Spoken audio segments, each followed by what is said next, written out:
So hello everyone, जो भी मेरा वीडियो देख रहा है, तो ये मैं आज करने वाली हूँ सूडो कोड्स के कुछ सॉल्व में प्रैक्टिस क्वेश्चन देने वाली हूँ और मैं बताने वाली हूँ कि इसको किस तरह से सॉल्व किया जाता है।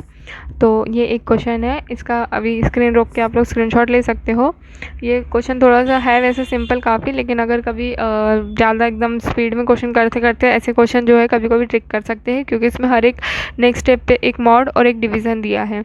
तो सबसे पहले तो मॉड और डिवीज़न का रूल समझ लेते हैं कि जब मॉड होता है, मॉड में क्या होता है और डिवीज़न में क्या होता है।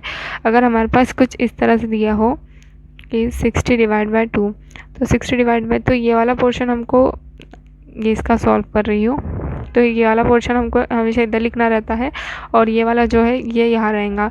तो 2 के टेबल में 60, 2 3 ज़ा 6 और ये 0, तो 2 के टेबल में 60 आ गया, ये 0 0। तो जब भी हम डिवीज़न का ये लेंगे तो आंसर हमेशा हमारा ये वाला रहेगा। और जब हम लोग मॉड लेंगे, यही चीज़ अगर ऐसा होता है मॉडलो 2, तो ये होगा वही ये, बट यहाँ ये 30 ही होगा और ये 60 आएगा। बट इसमें जो आंसर रिटर्न होगा वो रिटर्न होगा ये, जो लास्ट में रिमाइंडर रहता है वो। मॉड में हमेशा रिमाइंडर जाता है, आप लोग MR करके याद कर सकते हो। तो वही बात है कि मॉड, जब भी आप मॉड करेंगे तो उसमें हमेशा रिमाइंडर रिटर्न करना है। सो ये वाला क्वेश्चन देखते हैं। इसमें इन लोगों ने काफ़ी सारे हमको ABCD A1 B1 ऐसे कुछ वेरिएबल दिए हैं। ये A1 की वैल्यू ये सब वैल्यू से इनिशियलाइज कर दिया था, उसके बाद में हमको C की वैल्यू दी थी। तो इसको फास्ट सॉल्व करने के लिए C = C1 + C2 दिया है। तो जो C1 है और C2 है, ये हुआ 6 और ये हुआ 66। C1 की वैल्यू हो गई, B की वैल्यू हो गई यही 66 / 60। तो जब ये 60 इधर आएगा और ये / 60 कर दिया, 60 के टेबल में अगर सेकंड टाइम करेंगे तो वो वैल्यू इससे बड़ी आएंगी, तो हमको ये 60 लेना पड़ेगा ये। और बिकॉज यहाँ पे ये डिवीज़न का साइन था, हमको ये वाली वैल्यू लेंगे हम ये। और क्योंकि ऐसे क्वेश्चंस में ये ABC की वैल्यू काफ़ी ज़्यादा चेंज होती रहती है, तो मैं सजेस्ट करूँगी कि आप लोग अलग से एक ABC ऐसे कॉलम मेंटेन करके रहे, जिसमें सबसे पहले वैल्यू 66 थी, अब इसकी वैल्यू 1 हुई। नेक्स्ट लाइन जो है इसमें फिर से C की वैल्यू को ये कर रहे हैं, C की वैल्यू 66 ही है, 66 करेंगे और इस बार मॉडुलस है 60। तो जब इसको 66 मॉडुलस 60 करते थे तो आंसर आता है ये नीचे वाला। तो इस बार ये C के अंदर वैल्यू जाएंगी ये, तो हम लोग यहाँ साइड से इसको काट के अपडेट करेंगे। ये काट के अपडेट करना काफ़ी ज़्यादा ज़रूरी, नहीं तो आप नेक्स्ट टाइम पे गलत वैल्यू लेने के चांसेस रख सकते हैं। अब नेक्स्ट टाइम पे B की वैल्यू क्या हो गई, नई वैल्यू, एक तो ये 1 प्लस ऑलरेडी 45 और 26 दी है V1 V2 की वैल्यू, ये हो गया 11, 4 5 6 7 8, नहीं सॉरी, ये हुआ 11 और ये एक हुआ 12, कैरी 1 4 5 6 7, ये हो गया 72। तो B की वैल्यू भी अब आपके यहाँ काट के हम 72 कर लेंगे। अब यहाँ पे हमको A की वैल्यू चेंजेस करना है, 72 / 60 लिखा है, तो यहाँ भी वही सेम लाइन करेंगे, 60 / 72। लेकिन अगर जब हमको यहाँ डिवाइड करना पड़ेगा तो 60 के टेबल में जब करेंगे तो 61 = 60, यहाँ बचा 2, 7 में से एक गए 12, यहाँ हमारे पास हुई 12। लेकिन क्योंकि यहाँ पे ये डिवाइड का स्लैश है तो हम लोग वैल्यू लेंगे ऊपर वाली, तो A की वैल्यू हो गई, यहाँ पे हमने अपडेट कर दी 1। अब नेक्स्ट लाइन, अभी तक के हम किस लाइन पे थे, इस लाइन पे थे। अब हमारे पास ये लाइन बची है, 2 लाइन बची है, तो हम इसका सॉल्यूशन कुछ ऐसे देंगे, B = B मॉड। तो B के भी नई वैल्यू है 72 mod 60, तो 72 मॉड ऑलरेडी 60 कर चुके हैं। आंसर इस बार आ गया था 12, तो इसको काट के करेंगे 12। और लास्ट में A की वैल्यू, जो तीनों वैल्यू थी, ये हुई 1 और जो ओरिजिनल वैल्यू थी वो थी 2 and 11, तो ये हुआ 11 12 13 14, ये हो गई A की वैल्यू, यहाँ से कट के हो गई 14। तो अगर हम नीचे में प्रिंट करना है हमको ऑप्शन, तो 14:12:6। और ये वाला ऑप्शन हम बीच में भी रोक सकते थे जब हमारी C की वैल्यू आ गई थी। तो आप चेक करते रहा करिए कि जैसे ही यहाँ पे एलिमिनेशन करना, क्योंकि एग्ज़ाम में ये तो मैंने एक पूरा मेथड बता दिया है, लेकिन अब जब एग्ज़ाम में अपने पास टाइम नहीं रहता है तो हम लोगों को इस तरह के एलिमिनेशन मेथड भी करते रहना पड़ेगा। कि लास्ट में यहाँ C पूछा है, C की लास्ट वैल्यू इस वाले क्वेश्चन में यहाँ तक थी, तो जैसे ही यहाँ C की वैल्यू हमारे पास 6 आ गई, कोई और ऑप्शन में C की वैल्यू 6 तो थी नहीं, तो ये कैंसिल, ये ऑप्शन कैंसिल, ये ऑप्शन कैंसिल, ये ऑप्शन आ गया, ये हो गया एलिमिनेशन मेथड। तो एग्ज़ाम में इस एलिमिनेशन मेथड का सबसे ज़्यादा ध्यान रखना कि क्या कह रहा है। और अनदर थिंग, ये चीज़ का काफ़ी मेंटेन रखना, ये जो स्टैक होता है इसका मेंटेन करना, क्योंकि अगर किसी भी स्टेप पे अगर एक भी वैल्यू इधर उधर हो गई तो काफ़ी ज़्यादा प्रॉब्लम हो जाती है। तो ये था मेरा एक पहला क्वेश्चन। सो ये वाला जो है क्वेश्चन नंबर 2 है और ये जो है उसके ऑप्शन है 4। तो इसे देखते हैं, ये काफ़ी सिंपल है।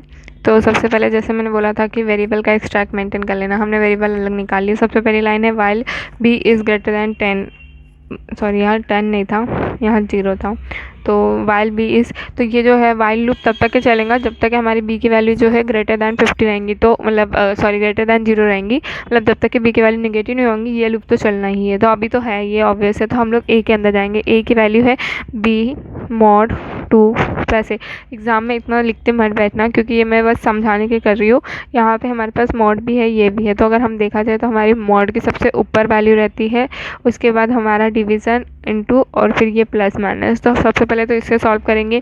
बी की वैल्यू है 50, जब 50 मॉडुलस 2 करेंगे तो ये वैल्यू हो जाती है शायद 0 हो जाएंगी, क्योंकि 50 तो आता ही है उसके टेबल में। ये हो गया 2 2 5 10, यहाँ पे वैल्यू आ गई हमारे पास मॉडुलस की 0, 0 प्लस ए की वैल्यू हमारे पास 2 है, तो ए की वैल्यू कट के इसको काट दिया करो, इसको अभी फिर से काट के मैंने 2 ही लिख दी। उसकी नेक्स्ट लाइन थी कि अगर इफ़ 2 मॉडुलस 3 इक्वल्स टू 0, तो ये कभी होना ही नहीं है कि अगर मैं 3 को यहाँ रखूँ 2 को यहाँ रखूँ तो ऑब्वियसली यहाँ 0 आएगा, और ये हुआ 2, ये जो कि 0 के बराबर नहीं है। तो हम लोग इफ में घुसेंगे नहीं, हम लोग एल्स पार्ट में घुसेंगे। एल्स में क्या कहा है उसमें, एल्स प्रिंट करना है हमको b-1।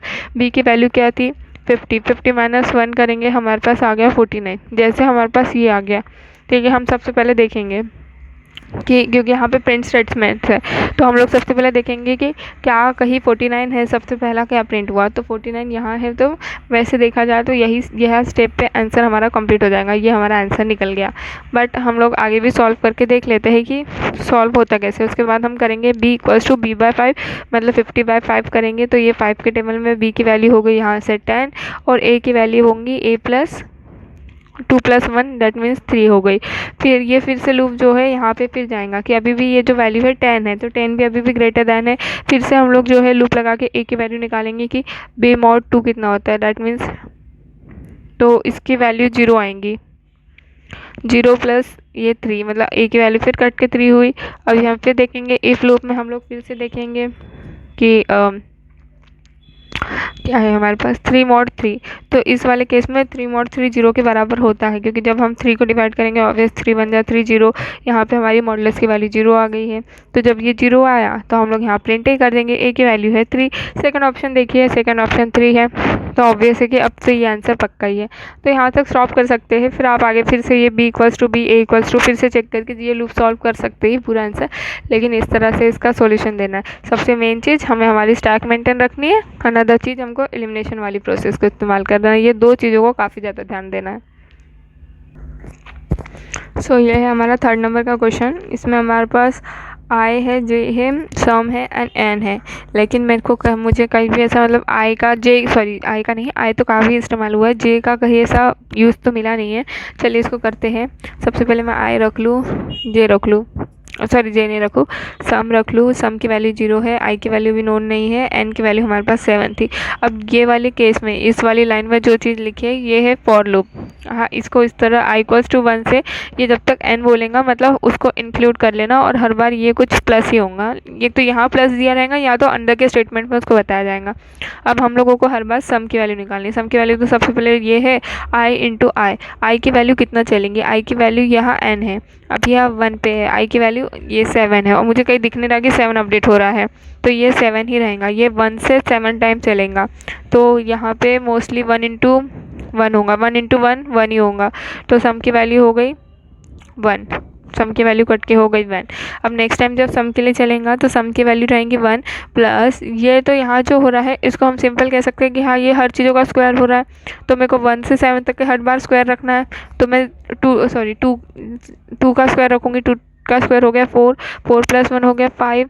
नेक्स्ट लूप के लिए 7 तक के चलाना है, तो 3rd हो गया, तो ये 3 3 = 9, ये 2 के लिए चला, ये वाला 3 के लिए चला 9, 10 11 12 13 14, ये हो गया 14, यहाँ 14 प्लस यहाँ 4 के लिए जब करेंगे तो 4 4 = 16 हो जाता है, ये हो गया 10 और ये 30, ठीक है। नेक्स्ट टाइम 30 + 25, 5 5 = 25, ये हो गया कट के हमारे पास 5, और ये 5 55 55 प्लस इस बार हमको 6 का लेना है, 6 6 = 36, ये हो गए 11, और एक कैरी दिया 5 6 7 8 9 91 और ये हुआ था 6 का, ये हुआ था 5 का। अब क्योंकि 7 तक करना था इस बार हम लोग लास्ट टाइम ये लेंगे 49, 9 + 1 10, कैरी 1 9 10 11 12 13 एंड ये 14 140। तो एट द एंड हमारे पास सम की वैल्यू क्या आई है 140, तो यहाँ पे आंसर होगा यही हमारा 140।